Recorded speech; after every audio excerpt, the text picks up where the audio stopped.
Olá a todas e todos, aqui é a professora Ana Gabresch novamente e essa é a aula 2 da disciplina Prática e Pesquisa e Ensino de História Antiga e Medieval. E hoje nós vamos dar continuidade à discussão que a gente estava fazendo sobre o livro do professor Leandro Carnal, né, História na Sala de Aula, Conceitos, Práticas e Propostas.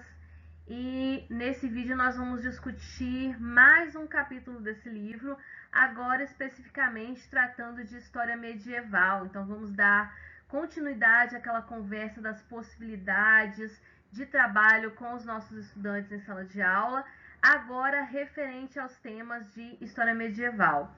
O capítulo escolhido também está disponível, né, no mesmo livro, né, está disponível na nossa plataforma de aprendizagem virtual.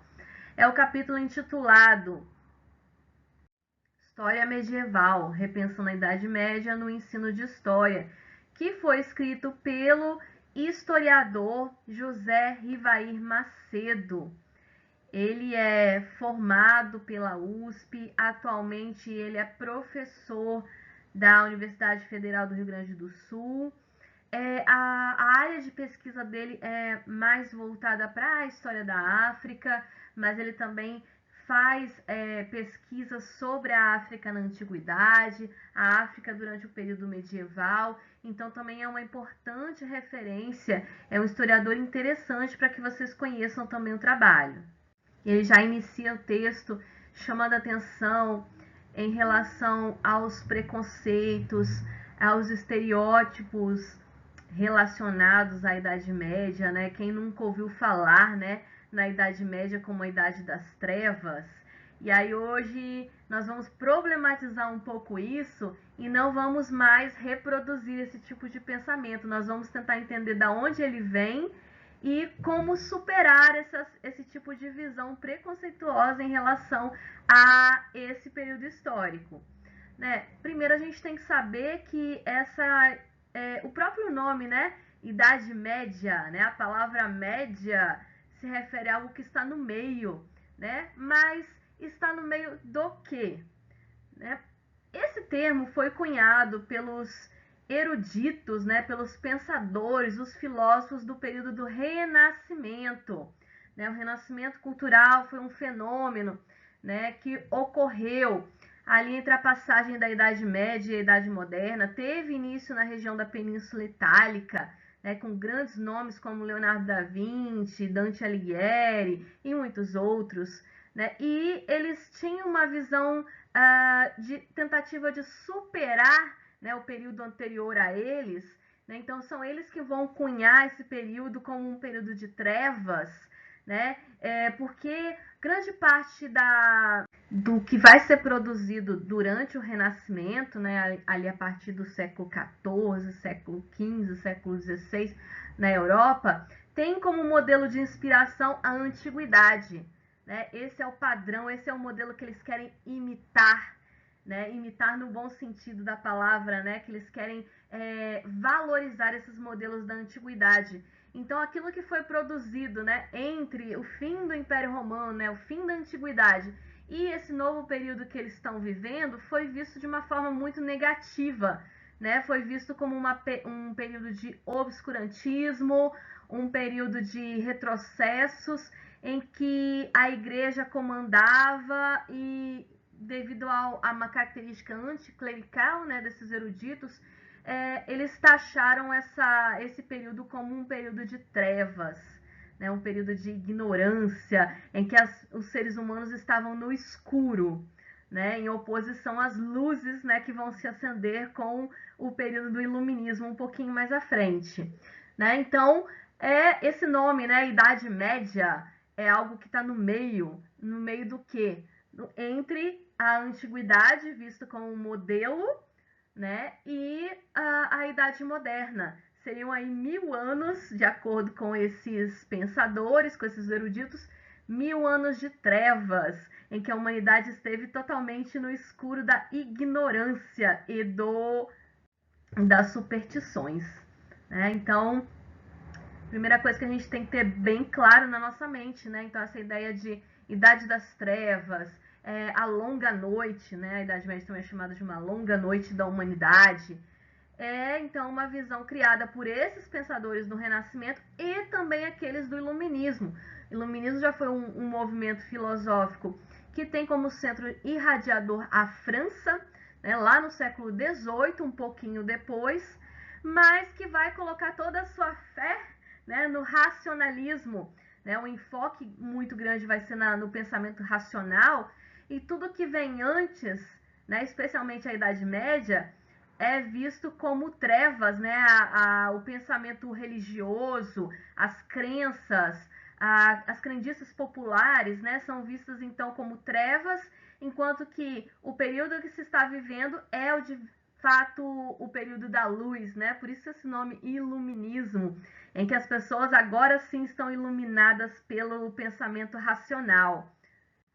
Nós vamos ver uma certa mudança nesse pensamento somente a partir do século XX, tá? Demorou um pouco para se lançar novos olhares sobre esse período, né? Sobre o período medieval, né? Entre o fim do Império Romano do Ocidente, desculpa, lá no século V depois de Cristo, até o século XV, né? Então esses seriam os marcos temporais, né? Por isso que a gente fala de 1000 anos, né? 10 séculos. Então, novas pesquisas na área de história política, história social, história cultural, também de literatura, filosofia, artes, vão então lançar um novo olhar sobre esse período e tentar resgatar a cultura popular, não só o que foi produzido pela igreja, mas também a produção dos leigos, né? Então,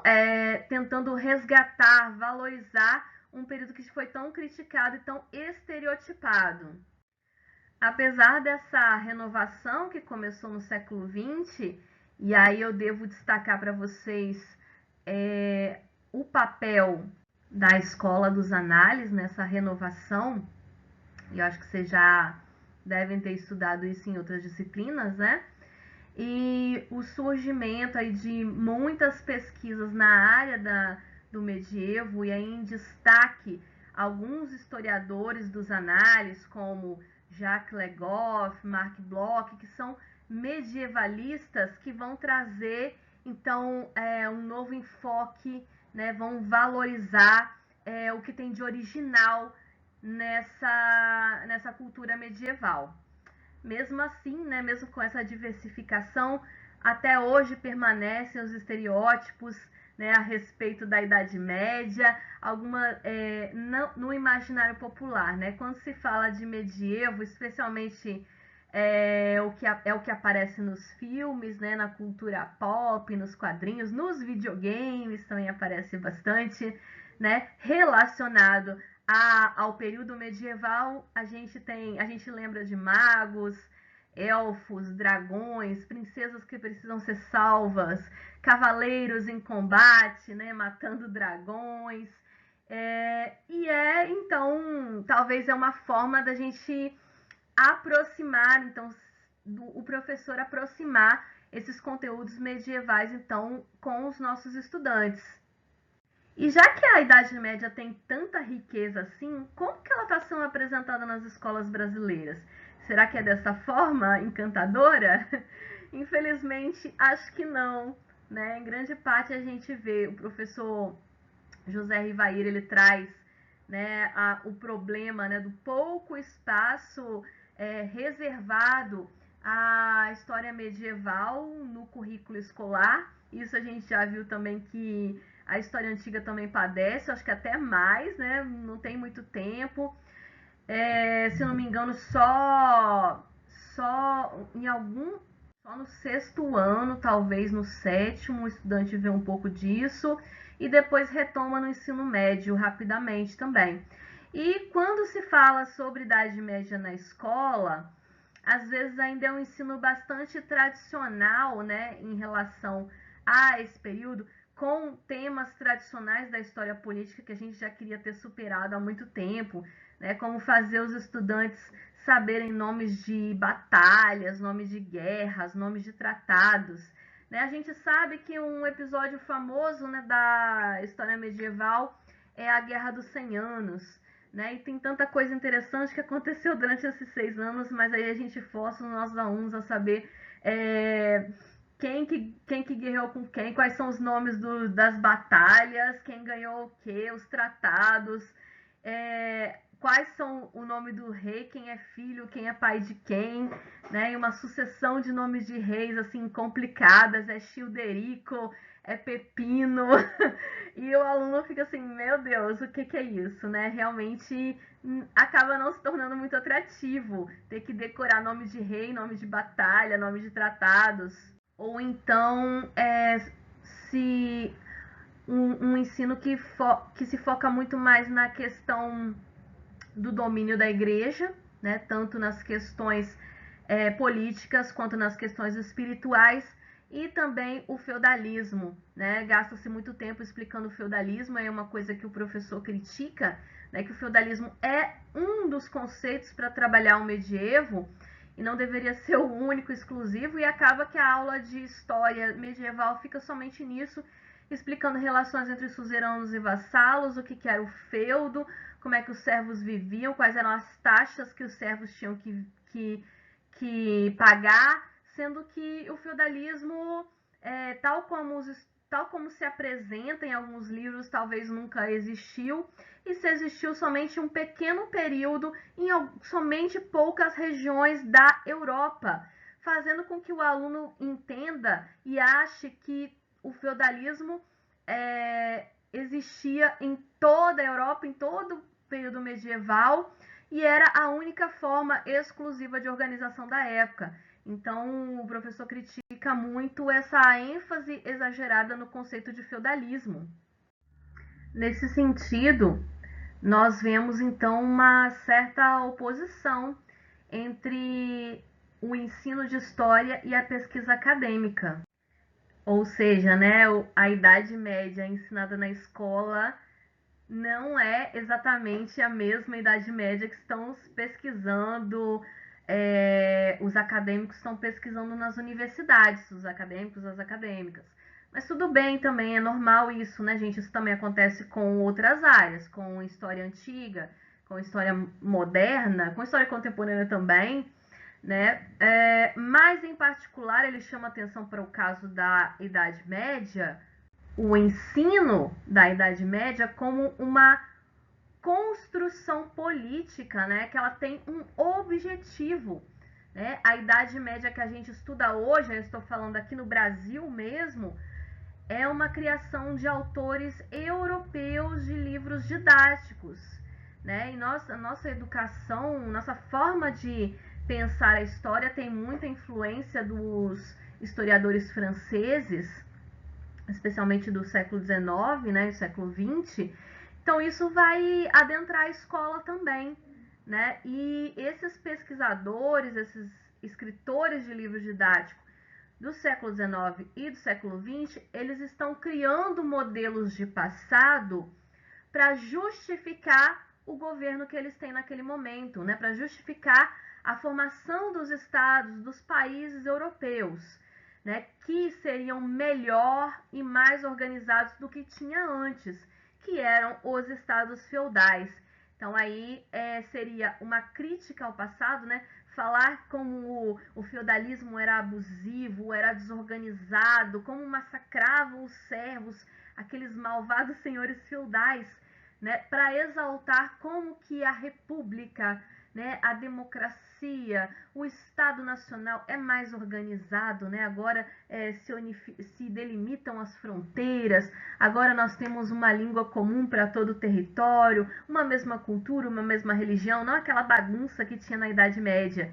Então entendem, pessoal, como que tudo isso não é gratuito, não é ao acaso, é uma construção social e política de como a história deve ser vista, né? De como o passado deve ser visto.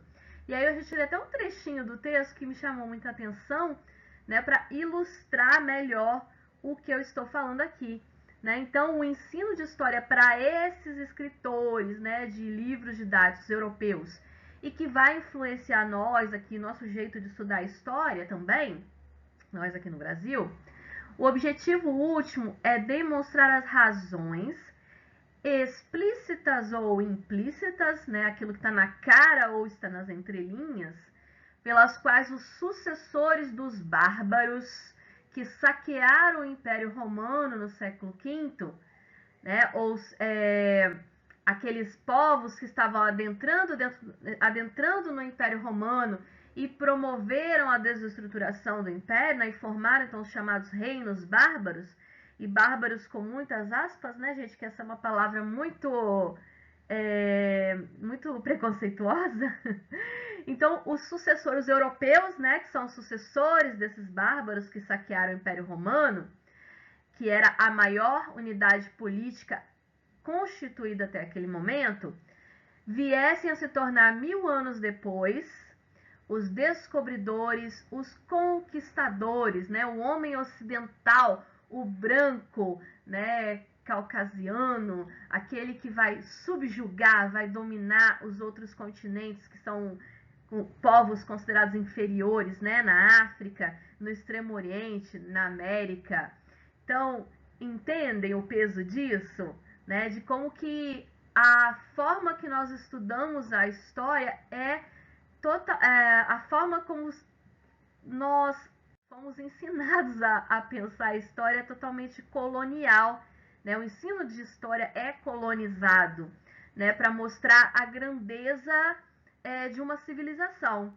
Qual civilização?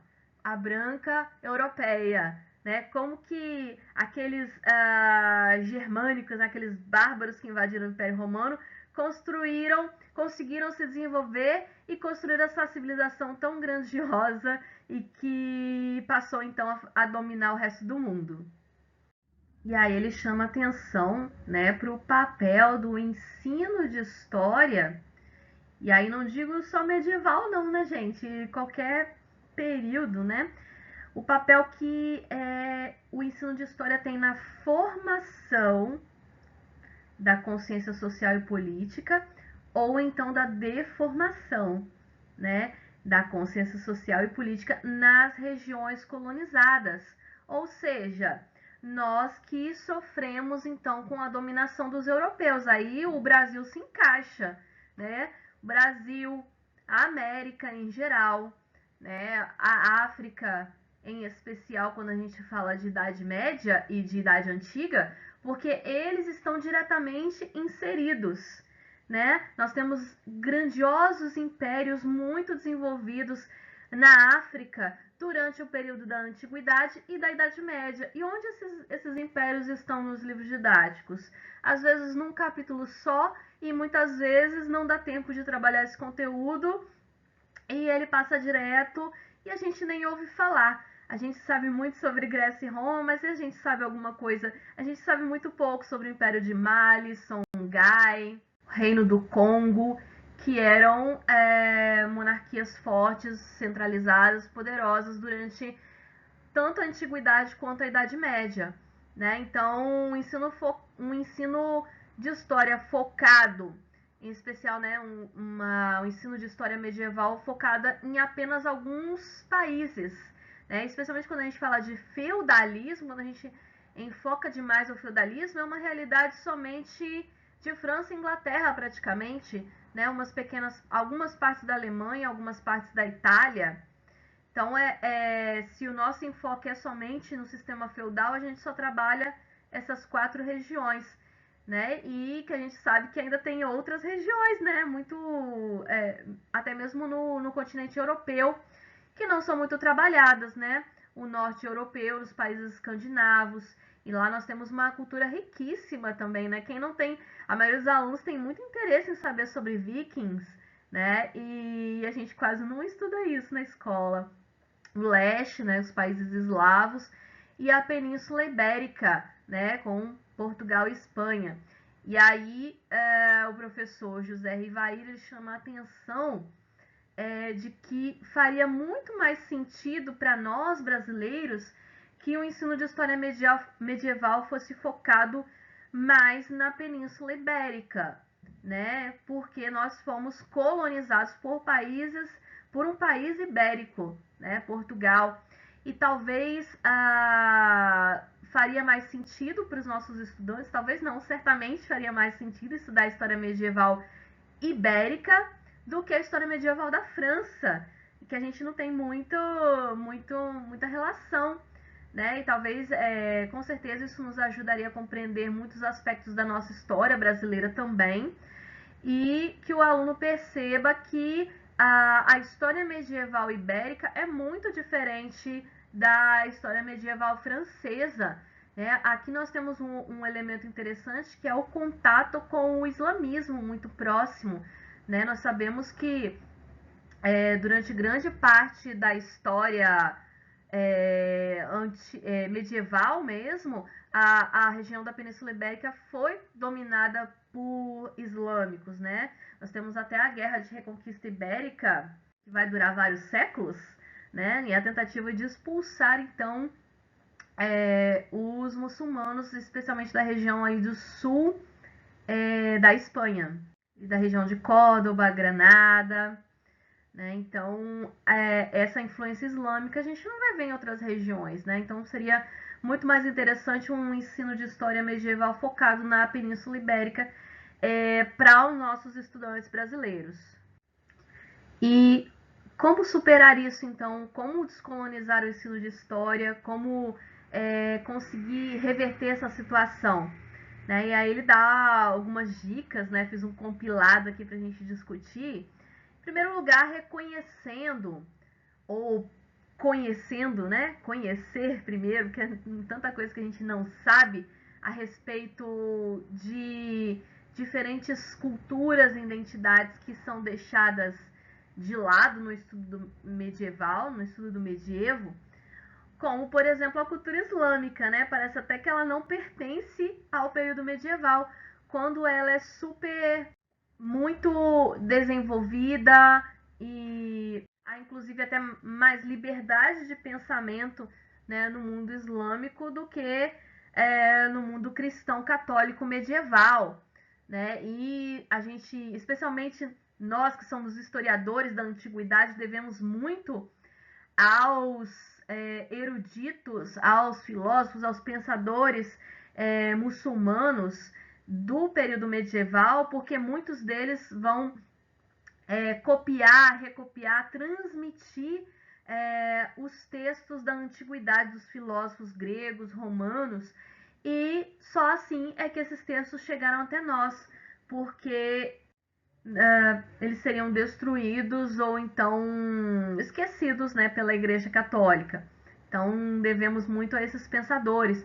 Então, reconhecer, valorizar as culturas, as identidades que não são tão trabalhadas nesse contexto medieval. Outra coisa importante, respeitar, valorizar, né, as contribuições culturais medievas na atualidade, né? E tentar olhar de uma outra forma, né? Não ver o período medieval apenas como o período muitas vezes como é tratado nos filmes, né? De pessoas sujas, de pessoas fedorentas, as cidades totalmente desorganizadas, em que todo mundo, como é representado nos filmes, todo mundo está muito sujo, né? E jogam os excrementos na rua. É um período de muita pobreza, doenças, epidemias. Se lembra somente da exploração dos senhores feudais, das doenças, dos surtos de doenças, né? E tentar ver também a riqueza desse período, né? E aí ele chama atenção para alguns sentimentos que são historicamente construídos, como o amor, amizade, honra e fidelidade. E quando eu digo historicamente construídos, eu quero dizer que cada período histórico vai ver esses sentimentos de uma forma diferente. Cada período histórico, cada sociedade. Há sociedades que nem vão considerar a questão do amor, por exemplo, ou considerar que amor é só para determinadas classes sociais, outras não. E é interessante notar como que a Idade Média é o momento em que se começa a se construir a ideia do amor romântico, né? E tem uma pesquisa muito interessante de um também renomado medievalista francês chamado Georges Duby. E ele também está nessa onda aí de renovação dos olhares sobre a Idade Média durante o século XX, né? E ele pesquisa muito a questão do nascimento do amor no Ocidente. Ele localiza as origens do amor romântico na Idade Média, nos códigos de cavalaria, né? Então, na forma de cortejar uma dama, na forma como o homem deve flertar com a sua escolhida, como a mulher deve flertar também. E aí ele chama isso de amor cortês, né? Então as pesquisas de Georges Duby sobre o amor cortês, ou seja, o amor que se desenvolve, uma forma de flerte, né, de namorar, que ocorria nas cortes reais, né, e que vai influenciar o nosso jeito de pensar o amor, de namorar também hoje em dia. E olha que interessante trazer isso para os nossos estudantes da sala de aula. Tenho certeza que eles vão se interessar por esse assunto. Outra coisa que o autor do texto traz, né, é contato com as fontes primárias. Pessoal, isso vale para a história antiga também, história medieval, para todas as áreas, né? O contato com as fontes primárias, eu tenho certeza que vocês já sabem o que é isso, né? E por que não oferecer também aos nossos estudantes, né? Porque em vez de só ficar ouvindo falar sobre amor cortês, sobre feudalismo, né, na aula, por que não pegar uma parte, tentar buscar para o nosso estudante um contrato, né, de suzerania e vassalagem? Nossa, mas onde que eu vou encontrar isso? Não tem como. E o autor chama a atenção do fácil acesso pela internet para encontrar esse tipo de documentação. Então, gente, você consegue muita coisa, uma vastidão, né? Basta a gente ter essa boa vontade de procurar também para fornecer isso para os nossos alunos. E também fazer com que os nossos alunos tenham contato com a produção acadêmica, né? Por que não? Né? Obviamente você não vai fazer o aluno, talvez faça, né? Posso pegar um trecho de um livro do Jorge Duby, por que não, né? Para ser lido em sala de aula e discutido, né? Por que não promover, né, esse contato com a produção acadêmica, né? Com o que mais de maior qualidade está sendo feito agora. Outra forma, né, é valorizando as imagens e a oralidade medievais, né? Falarei mais à frente, de forma um pouquinho mais aprofundada sobre esse assunto, né, em um slide um pouco mais à frente. E outra coisa importante, nem sempre buscar semelhanças do nosso tempo com o passado, porque às vezes não tem, né? Às vezes a gente quer muito mostrar, olha lá como é que os povos da Idade Média lidavam, a gente quer comparar muitas coisas, né? Em tempos de pandemia de Covid-19, a gente quer muito comparar com o que foi a peste negra, né? Ok, aí é uma comparação interessante que a gente pode fazer sim com nossos estudantes, mas nem sempre, nem tudo se compara, né? Muitas vezes a gente não consegue achar semelhanças, mas achar diferenças também, as formas diversas como os homens e as mulheres do passado lidaram com os problemas, também nos ajuda a entender o nosso próprio mundo, né?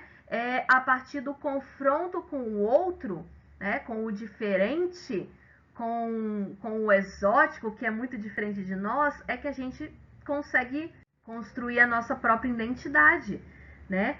Você só percebe quem você é a partir do momento que você olha alguém diferente e você diz, esse não, eu não sou assim, né? Então aí você consegue se reconhecer, né? Perceber a sua identidade.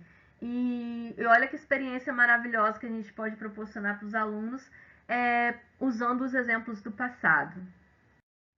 E assim como no capítulo anterior, né, do professor Funari, o professor José Rivair, ele também chama atenção sobre a utilização do cinema, né, dos filmes, a potencialidade do uso do cinema em sala de aula para que a gente possa renovar nossos olhares sobre a Idade Média e tornar nossas aulas mais ricas, mais interessantes, mais atrativas para os nossos estudantes.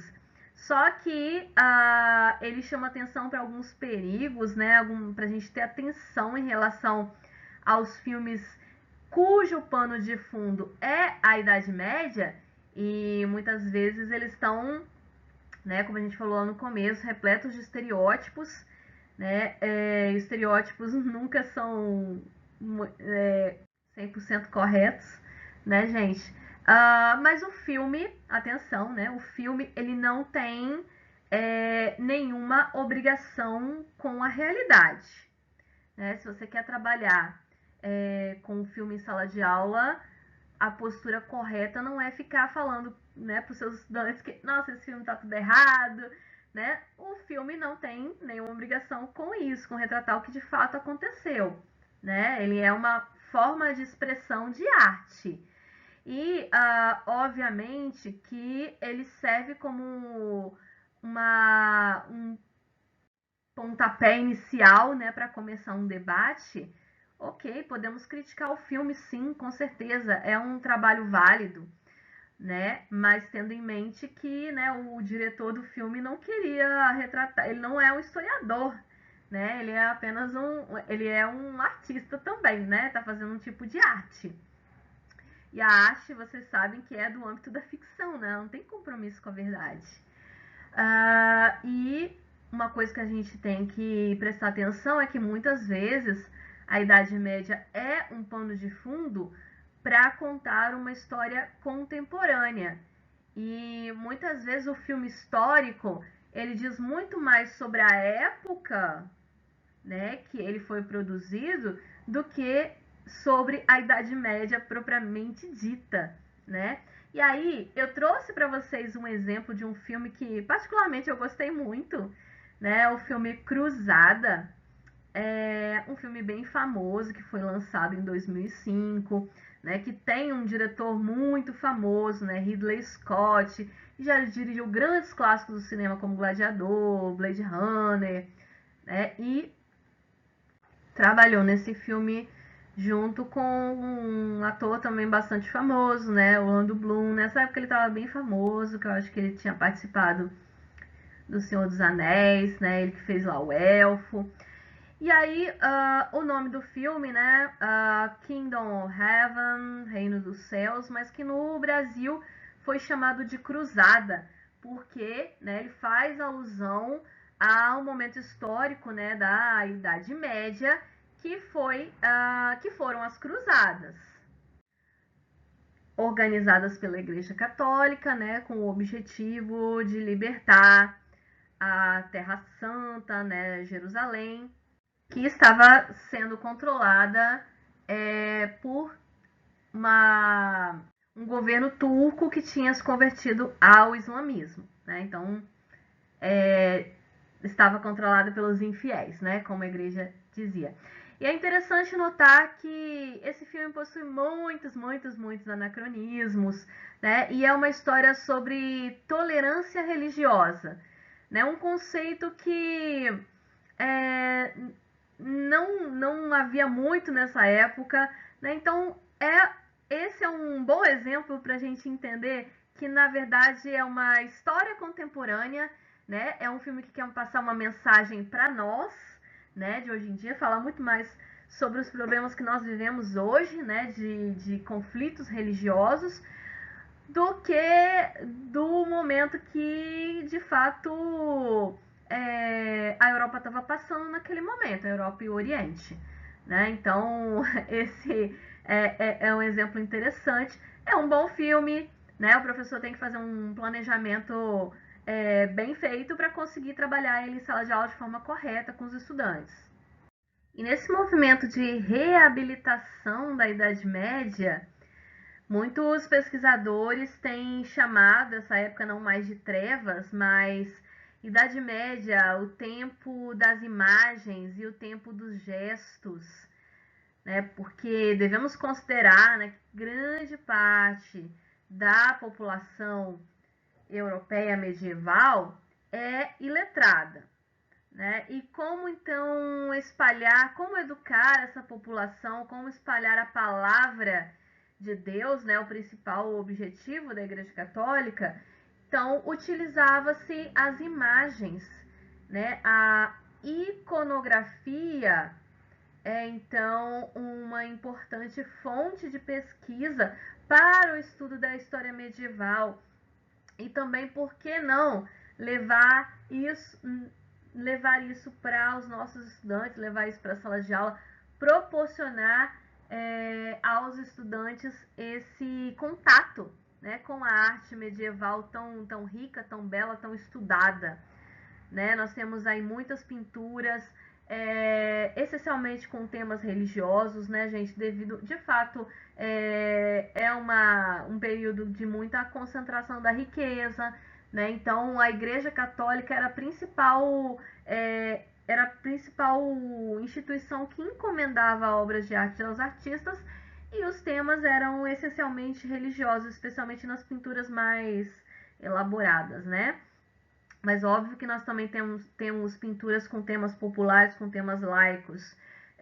Esculturas também muito ricas produzidas nessa época, arquitetura, né? E um conselho, né? Uma possibilidade que o autor traz é utilizar as imagens em sala de aula não apenas como curiosidade, como uma coisa engraçada, né? Só para ilustrar nossa aula, mas que o aluno analise de uma forma mais efetiva para que ele possa compreender, né, os modos de vida diferentes, né, de outras pessoas em outras épocas, em especial no período medieval. E é isso aqui não está no texto não, gente, mas eu achei tão interessante essa pergunta, né, e talvez pode ser um mote, né, pode ser uma conversa inicial para uma aula sobre arte medieval ou sobre religiosidade medieval, né, perguntar para os nossos estudantes se eles conhecem alguma coisa de arte medieval, qual a opinião deles. Em geral, a maioria das pessoas acha que é feia, né, a arte medieval, porque ela, se bem que eu trouxe até aqui uns exemplos que são bem ricos, né? São bonitos do nosso ponto de vista atual, né? De como a gente concebe a arte hoje em dia.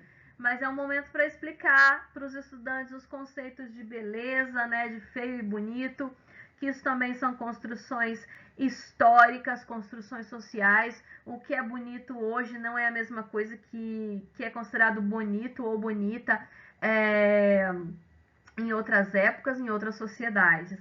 Né? E do nosso ponto de vista de ser humano que vive no século XXI, né, no ano de 2021, olha para essas pinturas religiosas, né, medievais e pode pensar, né, por que que esses nenéns, né, são tão feios, se a gente observar, né, olhar bem para a carinha deles, né, porque os bebês nas pinturas medievais sempre parecem homens velhos e feios, né, alguns apresentam até alguns sinais de calvície, né, aí é um momento interessante para a gente começar um debate sobre religiosidade, né, sobre como as pessoas dessa época concebiam o cristianismo, né, quais as concepções religiosas deles, porque uma das explicações dos historiadores da arte atuais é de que geralmente se retratava quem encomendava as pinturas eram membros da Igreja Católica e quase sempre era para representar Maria e o menino Jesus, né? Maria segurando o menino Jesus no colo. E havia aquela ideia de que Jesus é perfeito, é infalível e ele é um ser completo, né? Ele já nasceu completo. Os artistas medievais se baseavam muito na ideia de homúnculos, né, um conceito, uma palavra até latina, né, em latim, homúnculos, que significa homem pequeno, né, a ideia é que Jesus nunca foi criança, né, Jesus já nasceu perfeito, formado, a forma como ele nasceu se permanece inalterada, né, ele só vai crescer um pouco mais, mas a sua forma é essa mesma. Né? Então, essa forma de pintar, né, em formato de homúnculos, acabou se tornando um padrão para se pintar crianças durante toda a Idade Média. Porque a pintura medieval ela não tem muito um compromisso com o realismo, né, como se tem mais à frente. E aí, a partir do mais à frente, né, no Renascimento, é que se vão mudar esses padrões, uma forma de romper, né, os artistas querem romper com a Idade Média, com esse domínio da igreja, e aí vão desenhar as crianças de outra forma, né, mais como bebês rechonchudinhos, fofos. Os anjos, né, vão ser representados de formas graciosas, diferente das crianças pintadas nas pinturas medievais. Então, gente, é uma forma, é uma curiosidade que eu trouxe, né, uma forma de repente, trabalhar a iconografia em sala de aula. E assim como o medievo é o tempo das imagens, é também o tempo da voz, né? O tempo da oralidade, da vocalidade. Né? Uma vez que grande parte das pessoas não era alfabetizada, né? Ouvir alguém contar algo, né? Ler uma história, né? Contar, declamar uma poesia, uma música, era muito frequente, era o usual, né? O uso da voz e dos gestos, né? Por parte dos artistas, né? Recitadores de poesia, cantores, músicos em geral, né? Os artistas que se apresentavam tanto nas cortes quanto nas ruas, né? E aí a figura do trovador é bastante conhecida, né?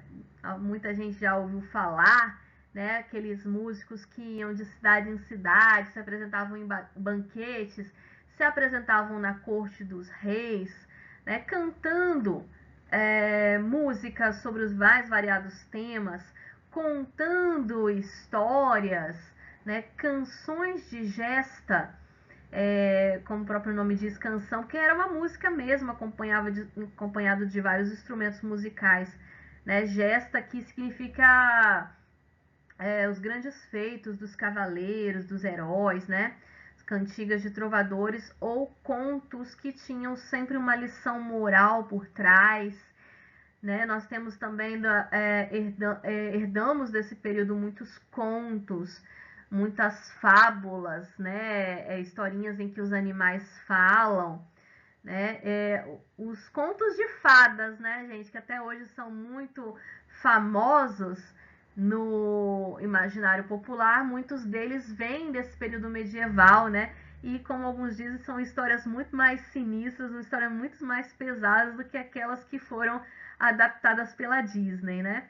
E os romances medievais, uma lenda sobre o rei Arthur, a Távola Redonda, né, o Cálice Sagrado, a busca pela Arca da Aliança, a libertação de Jerusalém. Então, são tantas histórias tão ricas, né? E aí o autor lança a pergunta: que melhor maneira de aproximar-se do universo mental de uma época do que ter acesso ao que se contava e ao que se ouvia, as histórias que a população ouvia. Por que a gente não pode proporcionar isso também para os nossos estudantes? Né? Então, mais uma vez aqui, o trabalho interdisciplinar, né, o trabalho de aproximação da história com a literatura, ao meu ver, é riquíssimo. Né? Então, fica aqui essas sugestões para que nós para que nós repensemos, né, nossa forma de ver o medievo, né, enquanto professores, possamos proporcionar isso também para os nossos estudantes. É isso, gente. Por hoje é só. Obrigado por me ouvir até aqui. Um abraço.